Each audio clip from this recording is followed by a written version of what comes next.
우리 마태복음 16장을 함께 보시고 설명을 하는 게 좋을 것 같습니다. 마태복음 16장 13절부터 보겠습니다. 여러분들이 조금 들어보셔서 알겠지만 저는 여러분들에게 대한 욕심이 전혀 없습니다. 여러분하고 뭘 하고 싶어서 이렇게 하는 게 전혀 없습니다. 저는 조직이나 단체나 뭔가 뒤에 어두운 걸 두고 여러분을 살살 꼬시는 게 전혀 아닙니다. 그리고 여러분한테는 어떤 요구도 하지 않습니다. 저는 세계복음화를 위해서 지금까지 달려왔고 하나님께서 이 자리를 허락하셨다고 생각합니다. 하나님이 여러분의 인생을 어떻게 이끌어오는지 저는 잘 모르겠습니다. 하지만 여러분들 이 자리에 앉게 하신 분도 하나님이고 저를 세우신 분도 하나님이기 때문에 그거를 신뢰하기 때문에 말씀을 전합니다. 하지만 저는 욕심이 없습니다. 여러분들 중에 이 내용이 저는 이게 지금 신학이나 교리나 정보를 주려고 온 게 아니라 이거 가지고 뛰어봤더니 이런 일이 벌어지다. 그래서 저는 여러 가지로 준비 안 된 저 같은 사람도 뛰었는데 이런 일이 벌어지는데 우리 함께하면 세계복음화가 더 앞당겨질 수 있지 않을까, 그것 때문에 이 자리에 섰습니다. 그래서 혹시 여러분이 이해하고 있는 신학적인 지식하고 조금 틀리더라고 질문하지 마십시오. 저 답 못합니다. 질문하지 마시고 제 과거가 어땠다는 둥 이런 얘기 안 하셔도 괜찮습니다. 저에 대해서 전혀 모르셔도 괜찮고 저희의 교회에 대해서 저희의 사역에 대해서 전혀 관심 안 가지셔도 괜찮습니다. 단지 이 복음이 전해진 이 내용이 이 라오스에도 필요하고 여러분의 사역도 정말 필요하다 그러면 깊이 소화하셔서 하시면 좋겠습니다. 단기 선교 몇 번 갔다 왔을 뿐입니다, 저는. 근데 단기 선교 몇 번 갔다 왔을 뿐인데 하나님께서 이런 증거를 주신다 하면 인생을 들여서 장기로 선교하신 여러분들을 통해서 하나님께서 더 큰 문을 여실 것이라고 저는 확신합니다. 저 라오스 모릅니다. 유튜브를 통해서 라오스를 이렇게 설명 들은 적도 없습니다. 어떤 나라인지 잘 몰라요. 이게 뭐가 맛있고 어디가 유명하고 그래 전혀 모릅니다. 아예 모릅니다. 그냥 주님이 부르셔서 여기에 서 있고 주님이 부르셨기 때문에 여러분에게 말씀을 전합니다. 그래서 정말 여러분들에게 도움이 됐으면 좋겠다 싶습니다. 저는 이 강의를 지금 수백 번 그 이상 하고 있습니다. 듣는 여러분들도 힘이 들지만 내가 왜 이렇게 강의 양을 많이 썼을까 이런 생각을 가끔 합니다. 너무 많아요, 이거를.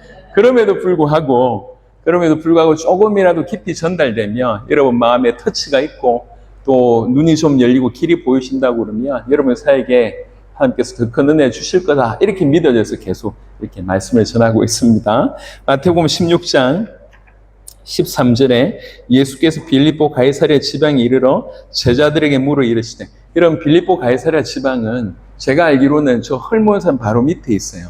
이스라엘 전체의 제일 꼭대기예요. 빌립보 가이사랴에서 사역했다고 하는 흔적이 잘 없어요. 여기는 관광지입니다. 그 밑에 갈릴리에서 주로 사역을 하시다가 저 밑에 예루살렘에 가셨는데 갑자기 뜬금없이 이까지 올라오신 거예요. 뭔가 이유가 있는 것 같아요. 관광하러 가신 건 아닌 것 같아요. 거기에 가서 질문한 겁니다. 근데 이 지명 이름이 빌립보 가이사랴입니다. 무슨 말이죠? 이스라엘 땅에 로마 황제의 이름을 딴 도시가 있다는 겁니다. 이 도시가 상징하는 바가 뭐냐면 망했다는 거예요. 이스라엘이 망했다. 하나님의 백성이 망했다를 상징하는 도시가 바로 이 도시입니다. 이 도시쯤에 와서 물어보는 겁니다. 왜 망한 것 같냐는 거죠. 이스라엘이 망한 것은 하나님의 약속을 어겨서 망한 것입니다. 이스라엘이 망한 것은 하나님의 약속을 정확하게 알지 못해서 망했다고 볼 수가 있습니다. 특별히 구원자 된 그 메시아에 대한 정확한 약속을 정확하게 알지 못하거나 놓쳐서 그렇다고 해석하더라도 과언이 아닌 것 같습니다. 거기 와서 질문합니다. 사람들이 지난 3년 이상 동안 이렇게 말씀을 전하고 사역을 내 다 보여줬는데 사람들이 나보고 뭐라고 하지? 이렇게 물어본 거예요. 그러니까 사람들이 인자 누구라 하느냐 물어봤을 때 이르되 더러는 세례 요한, 더러는 엘리야, 어떤 이는 에레미야나 선지자 중에 하나이다. 사람들의 대답을 이렇게 옮깁니다. 그때 당시에 조금 문헌을 찾아보니 이 사람들의 특징이, 언급한 사람들의 특징은 뭐냐면 다 죽은 자들이에요. 예수님에게 뭔가 대단한 능력이 일어나니까 그때 그 당시의 문화는 뭐냐면 죽었던 선지자가 일어나면 강력한 능력을 일으킨다 이렇게 알고 있는 거예요. 그러니까 이 사람들 예수님 보니까 대단한 일을 행한 거 보니까 죽었던 선지자가 살아나서 저런 거구나 이렇게 이해하고 있었던 거죠. 그래서 어떤 사람은 세례 요한이다. 얼마 전에 이렇게 목자류 중에 세례 요한이다. 어떤 사람은 엘리야다. 어떤 사람은 예레미야다. 이렇게 얘기한 겁니다. 또 한편의 해석은 뭐냐면 자기가 보고 싶은 대로 예수님을 본다는 거예요. 세례 요한은 정말 회개를 외치면서 이스라엘 전체를 들썩들썩 움직였던, 굳이 얘기하자면 아주 인기 높고 사회적인 영향을 끼쳤던 인물의 대표주자입니다. 또 엘리야는 여러분 잘 알듯이 구약에서 가장 능력의 선지자, 기적을 일으키는 선지자는 예수님 모습 가운데 그런 모습이 있거든요. 또 예레미야는 망해가는 이스라엘 보고 너무 안타까워서 항상 눈물로 기도하고, 백성들을 불쌍하게 여기는 그런, 굳이 얘기하자면 뭐라고 얘기할까요? 이렇게 박애주의, 이런 사람들이 어떤 선두라고 볼 수 있고, 선지자는 그야말로 하나님 말씀을 전하는 사람들입니다. 예수님을 보고 전부 자기 나름대로 해석을 하는 겁니다. 예수님을 보고 엘리야라고 믿으면 구원 못 받습니다. 예수님을 예레미야로 믿으면 구원받을 수가 없습니다. 예수님을 그냥 단순한 선지자로 믿으면 모슬림과 다를 바 없죠. 구원 못 받습니다. 예수님을 예레미야로 믿어도 구원받지 못합니다. 자기 식대로 믿으면 구원받지 못합니다. 그런데 오늘날 적지 않은 교회 모습에 이런 모습이 있어요. 예수님을 믿는다고 하지만 실상은 능력을 구하는 예수님을 엘리야처럼 믿거나, 아니면 사회운동을 하려고 하는 세례요한처럼 믿거나, 아니면 박애나 구제나 이런 것처럼 예레미야처럼 믿거나, 예수님 믿는다고 하지만 사실은 자기가 믿고 싶은 대로 믿는 경우들이 많다는 거예요. 구원과 상관없습니다. 그럴 때 이르시되 너희는 나를 누구라 하느냐라고 질문합니다. 사람들의 말을 제자들이 얘기하지만 실상은 그것이 제자들의 믿음이었거든요. 아무도 대답을 못하고 있을 때 16절에 시몬 베드로가 대답하여 이르되 주는 그리스도시요 살아계신 하나님의 아들이십니다라고 얘기합니다. 이거 다 아는 거 아니야? 라고 얘기할 수 있지만 이건 다 아는 게 아닙니다. 이건 위대한 고백입니다. 왜 그러냐면 그때 당시에 이스라엘 백성들에게 있어서 제일 큰 죄는 참남죄라고 하는 죄입니다. 그러니까 하나님을 멸시하는 죄죠. 그 중에 하나님을 멸시하는 최고의 죄는 뭐냐면 사람 보고 하나님이라고 하는 거예요. 이거는 그야말로 최고의 참남죄입니다. 근데 지금 사도 베드로가 그 얘기를 하고 있습니다. 청년 보고 예수님 보고 당신이 하나님이십니다. 당신이 그리스도입니다라고 얘기를 하고 있습니다. 이건 그야말로 너무 엄청난 고백입니다. 17절에 예수님의 반응을 보면 알 수가 있는데 17절에 예수께서 대답하여 이르시되 바요나 시몬아 네가 복이 있도다. 이를 너에게 알게 하니는 혈육이 아니요 하늘에 계신 내 아버지시니라. 해석을 해보면 그렇습니다. 네가 어떻게 이걸 알았냐? 어떻게 네가 이걸 알았냐? 이 네가 안 게 아니다. 누가 알려준다고 알 수 있는 것이 아니라 내 아버지가 너에게 알려주셨구나. 너 참 복받은 놈이다 라고 하는 내용이에요. 여러분 오늘날 정말 수많은 사람들이 주는 그리스도시요 살아계신 하나님의 아들입니다 라고 얘기할 때 뭐 누구나 아는 거 아니야 라고 얘기할 수 있는데 그런 정보는 있을지 모르겠지만 아버지가 알려주신다는 말을 신학적인 용어로 뭐라고 얘기합니까? 계시라고 하거든요. 아버지께서 알려주신 바 되지 않으면 진정한 계시가 되지 않으면 사실은 그냥 정보의 몸입니다. 여러분 제가 반증을 한번 보여줄게요. 요한복음 11장에 보시면 똑같은 말을 하는 사람이 등장합니다. 요한복음 11장 누군지 감이 잡히시죠? 요한복음 11장 27절에 보시면 요한복음 11장 27절 이르되 주여 그러하외다 주는 그리스도시요 세상에 오시는 하나님의 아들이신 줄 내가 믿나이다. 누가 얘기했습니까? 마르다가 얘기했습니다. 그런데 이 본문에 보시면 이 마르다의 고백에 이런 방구 대꾸를 안 하십니다. 왜 그러냐? 그게 종교적인 고백이라고 하는 사실을 알고 있기 때문에. 그냥 죽어있는 그냥 말뿐이라고 하는 것을 진정한 신앙인이 아니라고 하는 걸 알고 있기 때문에. 정말 믿는다고 하면 무덤 치우라고 돌 치우라고 얘기했을 때 아멘 했을 건데 결정적으로 그걸 막지 않습니까? 말은 맞는데 자기의 신앙이 아니라는 걸 알고 있어요. 자, 하나님 보실 때 우리가 베드로의 믿음을 가지고 있는지 아니면 마르다의 믿음을 가지고 있는지가 중요합니다. 그건 내가 아는데요. 이게 지금 중요한 게 아니에요. 내가 아는데요. 내가 믿는데요. 내가 고백하는 내가 지금 그런 지식을 가지고 있는 이게 아니라 진실로 예수님이 나보고 너 참 복받았구나. 어떻게 이것을 알았냐? 어떻게 예수님이 하나님의 아들 그리스도라고 한 것을 알았냐? 이건 혈육으로 알 수 있는 게 아니라 공부한다고 되는 게 아니다. 내 아버지께서 너에게 알게 하셨구나. 너 참 복받았구나. 우리 모두가 사실은 이런 신앙이기를 그리스도 예수 이름으로 축원합니다. 정말로 이런 신앙이었으면 좋겠어요. 예수님이 인정해주는 신앙. 예수님이 베드로의 신앙 보고 깜짝 놀랐어요. 조금 오버하면 충격을 받은 거예요. 큰 충격을 받아서 얘가 어떻게 네가 이렇게 된 거예요. 가장 중요한 것은 바로 그 대목입니다. 우리가 예수님을 어떻게 알고 믿는가? 베드로처럼 알고 믿는 이것이 중요하다고 하는 것이죠. 그래서 이제 7강을 보시면 예수님을 어떻게 알고 있는가? 세례요한, 엘리야, 예레미야 선지자처럼 자기가 믿는 대로 믿는다고 하는 이런 경우들이 많다는 겁니다. 예수님이 그리스도라고 하는 뜻은 예수님께서 십자가와 부활로 그리스도를 이루셨다는 뜻이고, 예수님이 그리스도라고 하는 뜻은 예수님이 참된 왕, 참 제사장, 참 선지자라고 하는 뜻이고, 그 말은 예수님이 우리를 사단의 손아귀에서 건져냈고 우리 죄를 도말하셨고 하나님 만나게 해서 생명을 얻게 하시는 분이라고 하는 뜻이고, 예수님이 인생의 모든 문제에서 우리를 구원하시는 주인이다, 그리스도다라고 하는 뜻이 바로 예수님이 그리스도라고 하는 뜻입니다. 그런데 그 그리스도이신 예수님은 마태복음 16장 16절에 언급한 대로 하나님의 아들이십니다. 아니, 같은 말 아닙니까? 아닙니다. 그렇지 않습니다. 이것을 조금 더 첨언하면, 여러분, 유대인들은 그리스도를 믿습니까? 네, 그리스도를 믿습니다. 근데 그들은 뭘 안 믿냐면 예수님이 그리스도가 아니라고 그들은 믿는 겁니다. 유대인들은 그리스도를 믿어요. 하지만 예수님이 그리스도가 아니에요. 조금 더 나아가서 유대인이 믿는 그리스도는 사람일까요? 하나님일까요?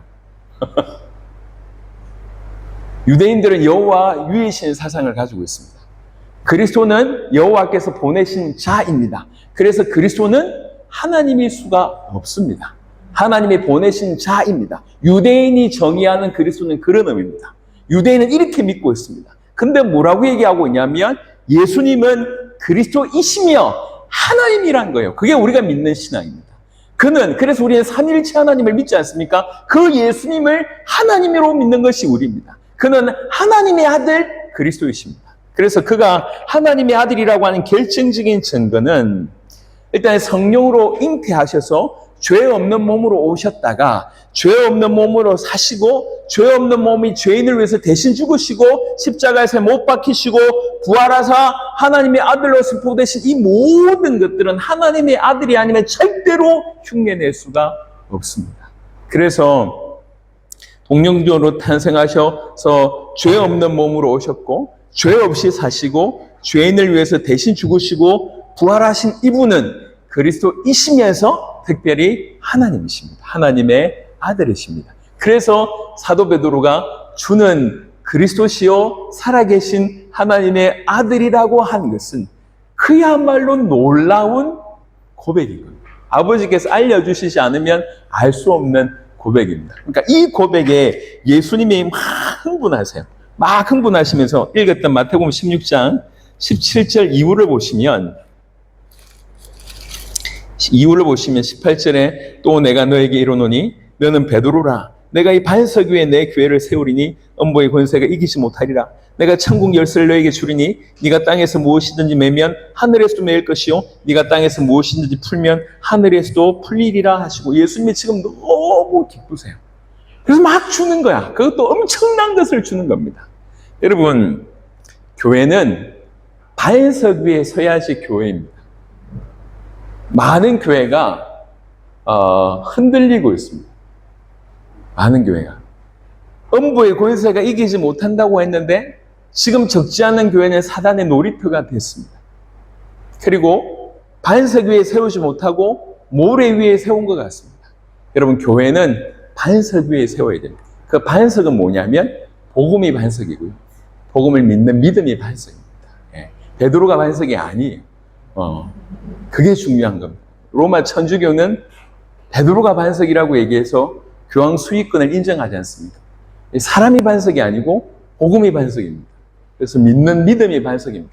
그 위에 세워진 것이 교회고, 그 교회는 음부의 권세가 공격이 안 한다는 얘기가 아니라 음부의 권세가 이기지 못한다고 되어 있습니다. 그게 진정한 교회입니다. 이 교회의 축복을 허락을 하신 것입니다. 그리고 나서 천국 열쇠를 준다고 말씀을 합니다. 너무 귀한 복을 내려주셨습니다. 베드로가 뭐 한 게 하나도 없어요. 뭐냐? 주는 그리스도시요 살아계신 하나님의 아들이라고 하는 것이 아버지의 계시로 알게 되신 것입니다. 그래서 정리하면 예수님이 그리스도, 이것이 성경 전체의 언약을 총체적으로 언약을 정리한 것이고 이것이 바로 복음이라고 말할 수가 있습니다. 여러분, 성경이 구약 신약으로 되어 있지 않습니까? 옛날 약속, 새로운 약속이라는 겁니다.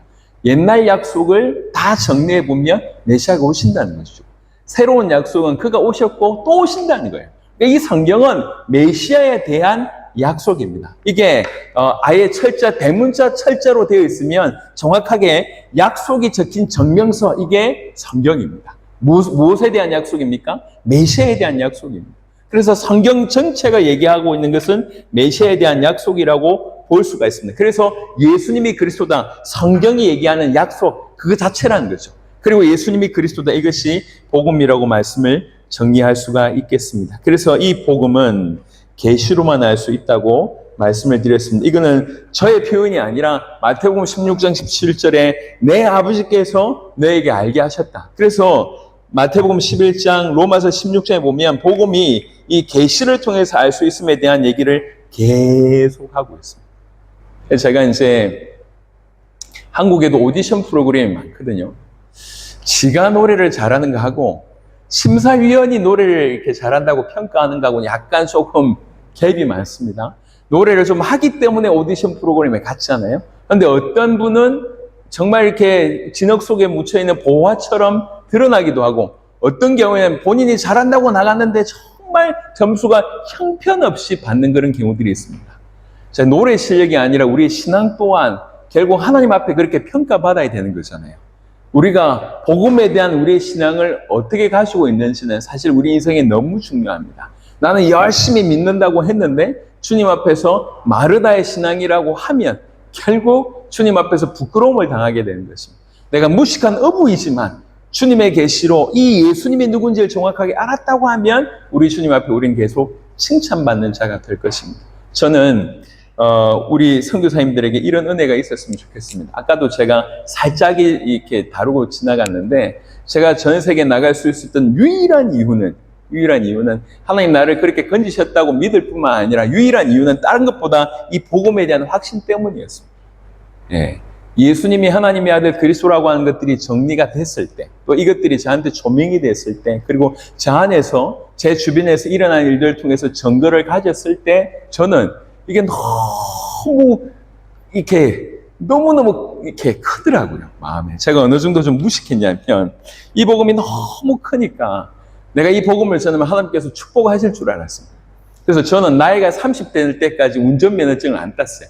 왜 안 땄냐? 내가 이 복음을 전하면 운전사 딸린 차를 주실 줄 알았습니다. 그래서 30까지 제가 복음만 전하고 운전면허를 안 땄습니다. 그러다가 30에 아니구나 이렇게 생각해서 나이 30에 운전면허증 따서 지금 열심히 하고 있습니다. 그만큼 저한테 이게 너무 크게 다가왔어요. 예수님이 하나님의 아들 그리스도라고 하는 이 복음이면 전부가 살겠구나. 그래서 저는 맨 땅에 헤딩해서 교회를 개척했거든요. 교회 개척을 맨 땅에 했는데 저는 아무것도 없이 교회를 개척했습니다. 그때도 계속 큰 소리 쳤습니다. 우리 교회는 세계복음화하는 교회다. 그래서 처음부터 제일 먼저 한 게 뭐냐면 제 사례가 정해지기 전부터 계속 선교원금부터 했습니다. 예, 그렇게 계속 인도를 받아왔습니다.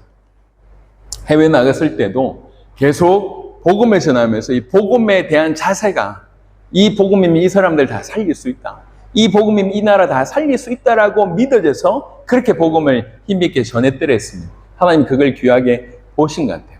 결국 우리가 뭘 가지고 있고 내가 가지고 있는 것이 얼마나 귀하고 큰 줄 알아야지 여기에서 이 자신감이 나오잖아요. 여기에서 모든 것이 사실은 다 나오지 않습니까? 환경이 바뀐다고 중요한 것이 아닌 것 같아요. 우리에게 들려진 복음의 가치를 깊이 깨닫는 은혜가 정말 저와 여러분들 가운데 있기를 그리스도 예수 이름으로 축원합니다. 15분 후에